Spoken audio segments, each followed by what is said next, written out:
শতবর্ষের ঐতিহ্যবাহী শিক্ষক সংগঠন আজকের এই সংবাদ সম্মেলনে সবাইকে স্বাগত জানাচ্ছি। আমার লিখিত বক্তব্য আমি পাঠ করেছি। আসন্ন ঈদের পূর্বেই 100% উৎসব ভাতা, পূর্ণাঙ্গ বাড়ি ভাড়া ও চিকিৎসা ভাতা প্রদান এবং ইএফটি সমস্যার দ্রুত সমাধান সহ 10 দফা দাবিতে কর্মসূচি ঘোষণা উপলক্ষে সংবাদ সম্মেলন। শুভেচ্ছা নিয়ে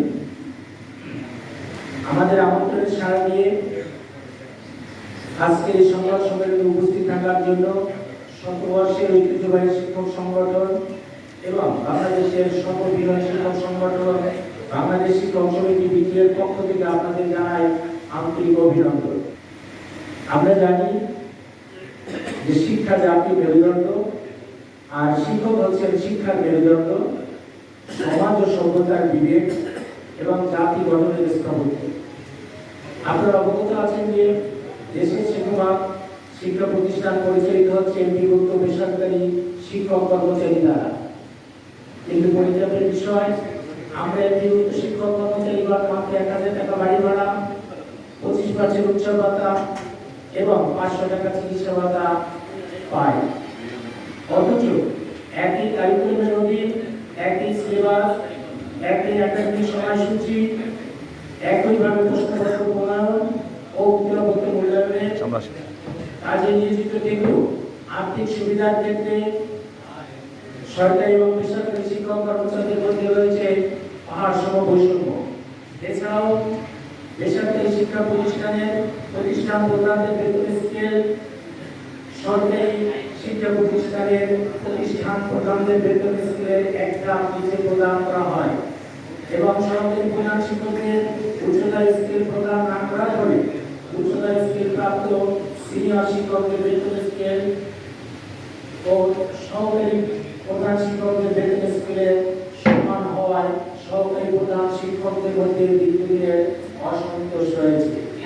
প্রিয় বন্ধুগণ, এনটিআরসি-এর যেটাকে আমরা শিক্ষক নিয়োগ নিবন্ধন করি, তার মাধ্যমে নিয়োগপ্রাপ্ত উচ্চতা ডিগ্রি অর্জন করা এমপিভুক্ত শিক্ষক কর্মচারী মাত্র 12,500 টাকা প্রারম্ভিক বেতনে শত শত মাইল দূরে শিক্ষকতা পেশায় নিয়োজিত থেকে কোনো বদলির ব্যবস্থা না থাকা এবং আমাদের দীর্ঘদিনের দাবির প্রেক্ষিতে ইএফটি এর মাধ্যমে সরকারিভাবে বেতন প্রদান করা হলেও সরকারি দায়িত্বপ্রাপ্ত ব্যক্তিদের গাফিলতির কারণে অনেক এমপিভুক্ত শিক্ষক কর্মচারী 3 থেকে 4 মাস যাবত বেতন ভাতা না পেয়ে অত্যন্ত মানবতা জীবনযাপন করছে।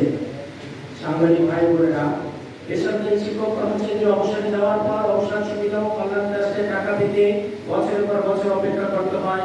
ফলে অনেক শিক্ষক কর্মচারী টাকা পাওয়ার পূর্বে অর্থাভাবে বিনা চিকিৎসায় মৃত্যুবরণ করছে। তাছাড়াও বিগত সরকারের আমলে কোনো প্রকার সুবিধা না দিয়ে সম্পূর্ণ অবৈধভাবে অবসর ও কল্যাণ ট্রাস্ট খাতে শিক্ষক কর্মচারীদের বেতন থেকে অতিরিক্ত 4% কর্তন করা হচ্ছে, যা অত্যন্ত অমানবিক। তাই অতিরিক্ত 4% কর্তনের প্রতিবাদে আমরা মানববন্ধন, বিক্ষোভ মিছিল, অবসর সুবিধা ও কল্যাণ ট্রাস্ট অফিস ঘেরাও করতে বাধ্য হয়েছিলাম, কিন্তু পরিচালিত বিষয় অর্থনৈতিক কোনো প্রতিকার পায়নি। সরকারি মাননীয় শিক্ষা উপদেষ্টা আপনাদের মাধ্যমে জানিয়েছেন শিক্ষক কর্মচারীদের অবসর ও কল্যাণ ট্রাস্টের 7 থেকে 8,000 কোটি টাকা লোপাট হয়েছে, যার ফলে শিক্ষক কর্মচারীদের মাঝে হতাশা বিরাজ করছে। আমরা বাংলাদেশ শিক্ষক সমিতির পক্ষ থেকে এর সুষ্ঠু তদন্তপূর্বক দোষী ব্যক্তিদের বিচারের আওতায় আনার জোর দাবি জানাচ্ছি। সাংবাদিক বন্ধুগণ, জাতিসংঘের শিক্ষা বিজ্ঞান ও সংস্কৃতি সংস্থা ইউনেস্কো এবং আন্তর্জাতিক শ্রম সংস্থা আইএলও অনুমোদিত 146টি সুপারিশ সম্মিলিত শিক্ষকদের মর্যাদা বিষয়ক সমাজের সুপারিশ অনুযায়ী শিক্ষা খাতে জাতীয় বাজেটের 20% এবং অথবা জিডিপির 6% বরাদ্দের কথা উল্লেখ থাকলেও বেশ কিছু বছর জাতীয় বাজেটে শিক্ষা খাতে বরাদ্দ 2% কাছাকাছি ঘুরে আসছে। তাই উপসমিত রাষ্ট্র নির্মাণে শিক্ষা বিনিয়োগে বৃদ্ধির কোনো বিকল্প নেই। প্রিয় সাংবাদিক বন্ধুগণ, শিক্ষা ব্যবস্থায় সরকারি বেসরকারি বৈষম্য দূরীকরণের জন্য মাধ্যমিক শিক্ষা জাতীয়করণের এখন জনদাবিতে পরিণত হয়েছে। তাই জাতির বিবেক শিক্ষক হিসেবে আমরা সকলের জন্য মানসম্মত সমান সুযোগ নিশ্চিত করার লক্ষ্যে দীর্ঘদিন যাবৎ মাধ্যমিক শিক্ষা জাতীয়করণের দাবি জানিয়ে আসছি। সর্বশেষ 2023 সালে বাংলাদেশ শিক্ষক সমিতি বিটিএ ব্যানারে জাতীয় প্রেস ক্লাবের সামনে 11 জুলাই থেকে 1 আগস্ট 2023 পর্যন্ত 22 দিনের লাগাতার অবস্থান ও পরিশেষে কাপড় পরে আমরণ অনশন কর্মসূচি পালন করেছি। যে কর্মসূচিতে পুলিশের লাঠিচার্জ সহ অতি বাড়াবাড়ির কারণে বাংলাদেশ শিক্ষক সমিতি বিটিএর সাবেক সভাপতি এবং বর্তমান প্রধান উপদেষ্টা অধ্যাপক মোহাম্মদ ফজলুর রহমান মিয়া সহ অনেক শিক্ষক কর্মচারী আহত হয় এবং একজন শিক্ষক বন্ধু মৃত্যুবরণ করে। এমনকি ওই আন্দোলনের নেতৃত্ব দানের কারণে তৎকালীন শিক্ষামন্ত্রী ডাক্তার টিপুমণি ঘোষণায় পড়ে তার নির্দেশে বাংলাদেশ শিক্ষক সমিতি বিটিএর তৎকালীন সাধারণ সম্পাদক অর্থাৎ আমি নিজে আমাকে অত্যন্ত অন্যায়ভাবে আমি এখন বাংলাদেশ শিক্ষক সমিতি বিটিএর সভাপতির দায়িত্ব পালন করছি, আমাকে সম্পূর্ণ বিধির বিরুদ্ধে চাকরি থেকে বরখাস্ত করে, যা অমান্য হাইকোর্ট কর্তৃক স্থগিত করা সত্ত্বেও যোগদান করতে দেওয়া হয়নি। ডাক্তার টিপুমণির নজিরবিহীন স্বেচ্ছাচারিতা ও বিরোধিতা সত্ত্বেও অবিরাম কর্মসূচি চলাকালীন গত 1 আগস্ট 2023 তৎকালীন সরকারের সাথে দীর্ঘ আলোচনার পর আমাদের উত্থাপিত দাবি যৌক্তিকভাবে বিবেচিত হওয়ায় সরকারি ও বেসরকারি বৈষম্য দূরীকরণের জন্য মাধ্যমিক শিক্ষা জাতীয়করণের লক্ষ্যে দুটি কমিটি করার প্রতিশ্রুতি দিয়েছিলেন। বিশেষ করে আর্থিক প্রাপ্তির ক্ষেত্রে পূর্ণাঙ্গ ভাতা, বাড়ি ভাড়া, চিকিৎসা ভাতা সহ বিদ্যমান সরকারি ও বেসরকারি বৈষম্য সমূহ দ্রুত সময়ের মধ্যে দূরীকরণের প্রতিশ্রুতি দেওয়ায় আমরা তখন তার আন্দোলনকে মুলতবি করেছিলাম। কিন্তু পরিতাপের বিষয়, বিগত সরকার তাদের দেওয়া প্রতিশ্রুতি রক্ষা করেনি। প্রিয় সাংবাদিক বন্ধুগণ, আমরা জানি আপনারা দেশ জাতির প্রত্যাশা পূরণের জন্য দিন-রাত নিরলসভাবে কাজ করে যাচ্ছেন। তাই আমরা আপনাদের মাধ্যমে সকলের জন্য মানসম্মত শিক্ষা গ্রহণের সমান সুযোগ সৃষ্টি, মেধাবীদের শিক্ষকতা পেশায় আকৃষ্টকরণ এবং শিক্ষাক্ষেত্রে সরকারি বেসরকারি বৈষম্য দূরীকরণের লক্ষ্যে নিম্নরূপ 10 দফা দাবি ঘোষণা করছি। 1. মেধাবীদের শিক্ষকতা পেশায় আকৃষ্ট সহ শিক্ষাক্ষেত্রে সরকারি এবং বেসরকারি বৈষম্য দূরীকরণের লক্ষ্যে মাধ্যমিক শিক্ষা জাতীয়করণ করা। 2. আসন্ন ঈদুল ফিতরের পূর্বে পূর্ণাঙ্গ ভাতা, বাড়ি ভাড়া এবং চিকিৎসা ভাতা প্রদান করা। ইতিমধ্যে আপনারা জেনেছেন ইএফটির একটি বিশাল সমস্যার কারণে অনেক শিক্ষক কর্মচারী বেতন 3 থেকে 4 মাস বেতন পাচ্ছে না। এই ইএফটির সমস্যার দ্রুত সমাধান করা। 4.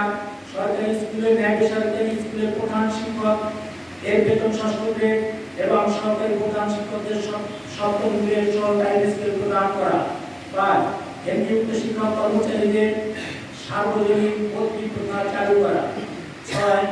সরকারি শিক্ষক কর্মচারীদের ন্যায় পেনশন প্রথা চালু করুন এবং চালু না হওয়া পর্যন্ত অবসর গ্রহণের 6 মাসের মধ্যে অবসর সুবিধা কল্যাণ ট্রাস্টের পাওনা প্রদান সহ শিক্ষক কর্মচারীদের বেতন থেকে অতিরিক্ত যে 4% কর্তন করা হচ্ছে এই কর্তন বন্ধ করা। 7. শিক্ষক কর্মচারীদের চাকরি বয়স বিশ্ববিদ্যালয়ের শিক্ষক কর্মচারীদের ন্যায় 65 বছর উন্নীত করা। 8. পাবলিক সার্ভিস কমিশনের ন্যায় শিক্ষক কমিশন গঠন এবং শিক্ষা প্রশাসনের বিভিন্ন স্তরে আনুপাতিক হারে এমপিভুক্ত শিক্ষকদের পদায়ন করা। 9. ম্যানেজিং কমিটি অথবা গভর্নিং বডি নামে যে প্রথা বর্তমানে চালু আছে, আমরা চাই এই প্রথাকে বিলুপ্ত করে সরকারি শিক্ষা প্রতিষ্ঠান যেভাবে পরিচালিত হয় সেইভাবে এমপিভুক্ত শিক্ষা প্রতিষ্ঠান পরিচালনা করা। 10. স্বীকৃতিপ্রাপ্ত সকল শিক্ষা প্রতিষ্ঠান একযোগে এমপিভুক্ত করা। বন্ধুগণ, আমাদের এই 10 দফা দাবির প্রেক্ষিতে আজকে সংবাদ সম্মেলনের মাধ্যমে আমরা যে কর্মসূচি ঘোষণা করছি সেটি হচ্ছে আগামী 12 মার্চ 2025 বুধবার সকাল 11টায় কেন্দ্রীয়ভাবে জাতীয় প্রেস ক্লাবের সামনে মানববন্ধন, বিক্ষোভ মিছিল এবং বিভাগীয় কমিশনারের মাধ্যমে মাননীয় প্রধান উপদেষ্টা ও মাননীয় শিক্ষা উপদেষ্টা বরাবর স্মারকলিপি প্রদান। এবং আগামী 16 মার্চ 2025 রবিবার সারা বাংলাদেশের প্রতিটি জেলা এবং বিভাগীয় সদরে বাংলাদেশ শিক্ষক সমিতি বিটিএর ব্যানারে মানববন্ধন, বিক্ষোভ মিছিল এবং জেলা প্রশাসক ও বিভাগীয় কমিশনার মাধ্যমে মাননীয় প্রধান উপদেষ্টা এবং মাননীয় শিক্ষক উপদেষ্টা বরাবরে স্মারকলিপি পেশ করা হবে। এরপরেও যদি আমাদের দাবি করে সুনির্দিষ্ট প্রজ্ঞাপন জারি করা না হয়, তাহলে পবিত্র ঈদুল ফিতরের পরে সারা দেশের হতাশ ও বিক্ষিপ্ত এমপি উক্ত শিক্ষক কর্মচারীগণ পরবর্তী কঠোরতর কর্মসূচি পালন করতে বাধ্য হবে। আমাদের প্রত্যাশা অতীতের মতো এবারও আপনারা আপনাদের লেখনীর মাধ্যমে মাধ্যমিক শিক্ষা জাতীয়করণ সহ শিক্ষাক্ষেত্রে সরকারি এবং বেসরকারি যে পাহাড়সম বৈষম্য বিদ্যমান, সেই পাহাড়সম বৈষম্য নিরসনে সার্বিক সহযোগিতা অব্যাহত রাখবেন। আপনাদের সবাইকে শতবর্ষের ঐতিহ্যবাহী শিক্ষক সংগঠন এবং বাংলাদেশের সর্ববৃহৎ শিক্ষক সংগঠন বাংলাদেশ শিক্ষক সমিতি বিটিএর পক্ষ থেকে আন্তরিক ধন্যবাদ এবং পরবর্তীতে সকল গণতান্ত্রিক আন্দোলনে সর্বশেষ 2024-এ বৈষম্য বিরোধী আন্দোলন থেকে সরকার পতনের যে আন্দোলন, সেই আন্দোলনে যে সকল বীর শহীদরা আত্মহত্যা দিয়েছেন এবং